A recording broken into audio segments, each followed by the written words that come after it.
तो दिमाग को जब आप पेपर अटेम्प्ट करने बैठे तो हमेशा खुला रखें, क्योंकि क्वेश्चंस जो हमने पहला एग्ज़ाम दिया तो उसका पेपर कंपैरेटिवली जो इस बार का पेपर था उससे काफ़ी इजी था पहले बार का। नेट क्वालिफाई करने के लिए 3 आप ऐसा सूत्र बताइए, ट्रिक्स बताइए, सीक्रेट बताइए जो कोई भी फॉलो करे जिसके थ्रू वो मतलब नेट क्वालिफाई कर जाए। देखिए, ऐसा नहीं कि किसी ऐप का सब्सक्रिप्शन लिया था। जो भी मेरी तैयारी रही है इसमें लागत मेरा कुछ नहीं आया, बस वहीं जो फॉर्म भरने में आया, कुछ अलग से मैंने कुछ तैयारी नहीं की। हाँ, परीक्षा होती है तो उसके लिए कोई भी विद्यार्थी एक विशेष तैयारी करता है, तो बस मैंने वहीं परीक्षा से 4-5 दिनों पहले मैंने थोड़े रैपिड रिवीजन राउंड्स लगाए थे और सेशन का काफ़ी कम टाइम था तो मैंने उन्हीं चीज़ों पे फोकस किया जहाँ ज़्यादा स्कोर किया जा सकता है जिन यूनिट्स में, तो उन यूनिट्स को अच्छे से प्रिपेयर किया और परिणाम। नमस्कार, मेरा नाम हुआ जय गुप्ता और मेरे साथ जिनको आप देख रहे हैं ये महात्मा गांधी केंद्रीय विश्वविद्यालय के मीडिया अध्ययन विभाग के छात्र हैं। परास्नातक के पढ़ाई के दौरान ही इन्होंने नेट क्वालिफाई किया है। आज इनसे हम जानने वाले हैं कि वो कौन सी तरीक़ा से पढ़ाई किया जाए ताकि नेट को क्वालिफाई किया जाए, JRF क्वालिफाई किया जाए। अच्छा, बहुत बहुत स्वागत है आशीष जी आपका। धन्यवाद जय गुप्ता जी। अच्छा, ये बताइए आपने कितना दिन प्रिपरेशन किया था कि आपका नेट क्वालिफाई फर्स्ट ही अटेम्प्ट में हो गया है? देखिए, प्रिपरेशन कोई एग्ज़ाम का मैंने ऐसे अलग से तैयारी नहीं की थी। मेरा बैचलर्स और मास्टर्स जो है वो दोनों मास कम्युनिकेशन से ही हैं। तो क्योंकि स्ट्रीम मेरा मास कम्युनिकेशन रहा और 4 साल मैंने लगातार उसकी पढ़ाई की है, तो इस वजह से आसानी रही और मैंने कोई तैयारी इस हिसाब से नहीं की थी कि परीक्षा क्वालिफाई की जाए। हाँ, लेकिन मैंने जो प्रैक्टिस पेपर्स थे, प्रीवियस ईयर्स पेपर थे, उनकी प्रिपरेशन उनको मैंने प्रैक्टिस किया है। अच्छा, ऑनलाइन भी आपने पढ़ाई किया था क्या? हाँ, ऑनलाइन जो भी यूट्यूब चैनल्स हैं जहाँ पे रैपिड रिवीजन राउंड्स या फिर क्विक रिवीजन कराया जाता है, जहाँ पे प्रीवियस ईयर पेपर सॉल्व कराए जाते हैं, कुछ टिप्स और ट्रिक्स बताए जाते हैं कि किन टॉपिक्स को पढ़ना है, किन चीज़ों को ध्यान में रखना है परीक्षा में जाते हुए और किस हिसाब से पेपर अटेम्प्ट करना है, तो ऐसे यूट्यूब चैनल्स और वेबसाइट्स को मैंने फॉलो किया था और वहाँ से कुछ टिप्स ट्रिक्स लिए थे। अच्छा, जो नए एस्पिरेंट्स है जो तैयारी करना चाहते हैं तो कितने पेपर होते हैं, कितने मार्क्स के आते हैं, इसके बारे में थोड़ा बताइए। देखिए, जो पेपर होता है नेट का वो टोटल 300 नंबरों का होता है, जिसमें 200 नंबर का हमारा डोमेन पेपर होता है जो मास कम्युनिकेशन का था, और जो 100 नंबर का पेपर है जिसमें 50 क्वेश्चन होते हैं वो हमारा एक जनरल पेपर होता है जिसमें DI से लेकर GK GS सारी चीज़ें उसमें रहती हैं।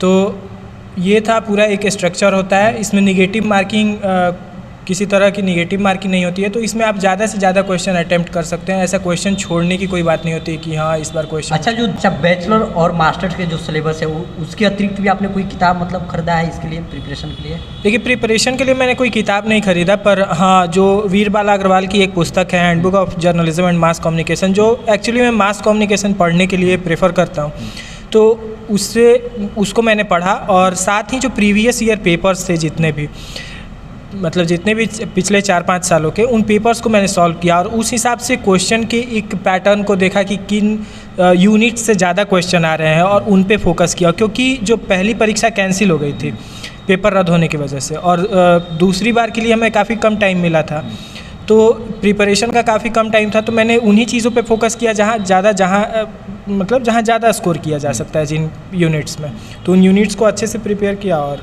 परिणाम। अच्छा, ये बताइए आपने जो प्रीवियस ईयर का प्रश्न को सॉल्व किया ऑनलाइन या ऑफलाइन?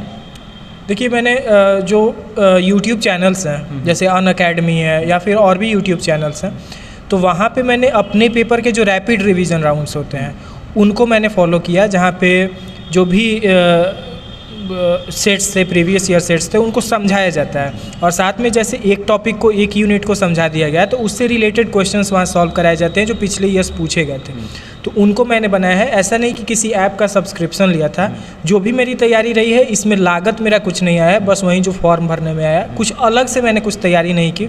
हाँ, परीक्षा होती है तो उसके लिए कोई भी विद्यार्थी एक विशेष तैयारी करता है, तो बस मैंने वहीं परीक्षा से 4-5 दिनों पहले मैंने थोड़े रैपिड रिवीजन राउंड्स लगाए थे और बस।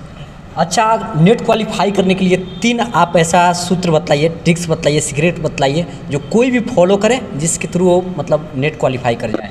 देखिए, 3 सूत्र की बात करें हम तो सबसे पहला ये हो सकता है कि आपका जो भी पेपर है डोमेन पेपर, उसके जो बेसिक कॉन्सेप्ट्स होते हैं, जिन कॉन्सेप्ट्स को मतलब ऐसा माना जाता है कि हाँ आप इस क्षेत्र में हैं तो आपको ये चीज़ें जाननी ज़रूरी है, उनको आप बिल्कुल ध्यान में रख के चलें, उनको याद करके चलें। साथ ही जो भी क्वेश्चंस हैं जो वैल्यू बेस्ड क्वेश्चंस हैं वो भी परीक्षाओं में ज़्यादा रहते हैं। तो वैल्यू बेस्ड क्वेश्चंस को आप मतलब वहाँ पे आप परीक्षा में जब बैठते हैं तो आप अपनी बुद्धिमत्ता से आप उसको आराम से सॉल्व कर सकते हैं। तो दिमाग को जब आप पेपर अटेम्प्ट करने बैठे तो हमेशा खुला रखें, क्योंकि क्वेश्चंस जो हमने पहले एग्ज़ाम दिया तो उसका पेपर कंपैरेटिवली जो इस बार का पेपर था उससे काफ़ी इजी था पहले बार का, लेकिन इस बार जो क्वेश्चंस था वो क्वेश्चंस थे वो घुमा कर पूछे गए थे।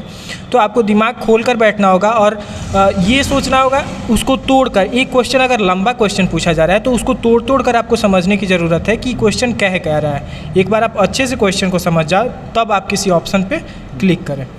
और जो तीसरा मैं कहूँगा कि जो प्रीवियस ईयर पेपर्स हैं उनको आप बनाइए। मुझे लगता है कि अराउंड 50 to 60% क्वेश्चंस जो है अगर आप पूरा पेपर बना जाते हैं कितने साल का, मतलब प्रीवियस 5 ईयर्स के हर साल में 2 बार जो परीक्षाएं होती है तो आप 5 साल का क्वेश्चन बना जाइए, 10 बना जाइए।